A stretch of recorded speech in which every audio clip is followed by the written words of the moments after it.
Grunt Apocalypse to get credits and XP for Reach, and I just remember it was also a good warm-up exercise too. Like, sure, you're only shooting elite or grunts, but having Birthday Party on and then hearing all the yay, hooray, like, I don't know, it was just a lot of fun. So I really enjoyed Corvette. It looks good as well. Unfortunately, we didn't, get the luck to load into Corvette, but that would, I'd say, be my favorite one. I think Corvette is like the basic, like, it's the most standard, it's the most straightforward, and it's also, it's like, it's not as open as Holdout is, right? Like, you have... Oh, that was amazing. Right? Amazing. Amazing. You guys all saw that, right? Anybody who plays with me knows that that's pretty standard. Chat is amazing. Let's take a look. Xbox chat says it must be hard to have a game on multiple platforms. It is. I think there are challenges. It definitely is challenging. I think, again, in our sort of product vision for MCC PC is like, we need to focus on the PC controls and the PC experience first. So what you see, I'd say after this game we can maybe go into the settings. I don't want to distract you during the game, Mr.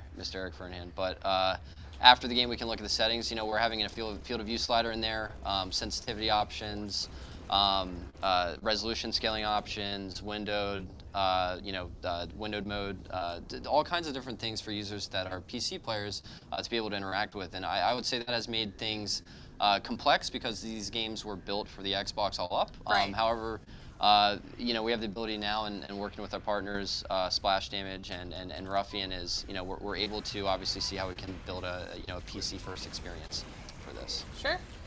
Looking at chat. Eric Ocean Valdez says, everyone in Halo's had a suicide moment. Don't worry, he's done it plenty. Oh, I'm not worried. Hopper says hi. Hi, Hopper. And he also thinks your Covenant Crunch shirt is pretty sweet. Oh, thanks. It ties into what you were talking to Carlos and Kern about. It does. So would there be a crossover PC and console? I don't know that we've yet to really talk on the crossplay story. Again, these are features that we're looking at. We want to land the experience first on PC right now and make sure that we're delivering a product that is at the quality. So, what exactly is your job? Like, how do you fit into all this, right? So on the team, on the 343 publishing team, just a producer on the team, right? And so like within production, we get to work with engineering, design, art, test, all these different teams, as well as our external partners, right, that are out of the UK. And so with being in production, you have so many plates that are spinning, right? The engineering needs to, or is working on delivering features. Sorry, Scoops says you get grub coffee. I do get grub coffee. Yeah, that's true. He does. And Mountain Dews. I got you a Mountain Dew. That is true. That did happen. Thank you, Thirsty. But again, you're working with various teams, and so like when engineering has a feature ready to be completed, obviously test is in a place where they need to look at the feature and validate and write bugs, right? Which are, bugs are bad, but they happen. So some are hilarious. Some are hilarious. That's true. I've seen some. Yeah. Eric linked us to like the video GIF. We have the best of repository of some of our greatest They're moments so good. of bug finding on the team. Sometimes you have to wonder, like, how, okay, all right, that's just gonna go with it. Yeah, and it's amazing still, like, that's a piece there with engineering, and then you hand off a feature that test is then playing and writing feedback on or validating in a build. And then you have, for example, art, like something that happened today. Like our art director came up to me and was like, hey, I'm looking at adjusting some of our HDR values for console.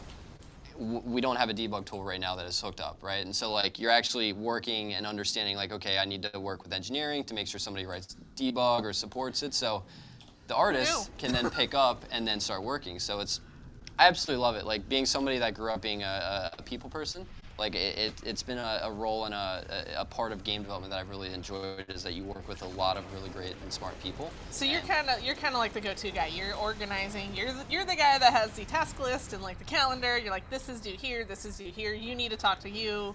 You need to talk to this person, and then we're gonna make it all come together. Yes, that is the goal. And again, being a supporting factor for all the again resources on our team. So you heard a lot of cats. Yeah. All right. There's more than one of me, one producer. Yes, we have some others. But everybody has their own, their own cats to herd, right? It's still, of course. I always think it's fascinating, right? Because obviously I deal with people, but I deal with people on a different scale and in a different way than you do. So it's always interesting to see how other people. Yeah, like even like this flighting build is a prime example of that, right? Like. Working with our partners at Splash Damage, right? Like we're waking up, for 8:30 a.m. calls with them, which is like our flighting early morning call. You know, we've assessed the build yesterday, and you know, we've sent over feedback of what needs to get fixed. So for example, you can imagine like, okay, here's the ring 3 blockers that we need to have fixed, and they're in a time zone that they're ahead of us and essentially working on it. So when we come into that 8:30 a.m. sync, it's like, okay, we have bugs resolved, they're checked in, you guys need to kick off a new build. Because they're all working their standard 9 to 5 or whatever on their time zone, and we're working it here, so it's not like any one of us is offset to make sure that everybody's working together, right?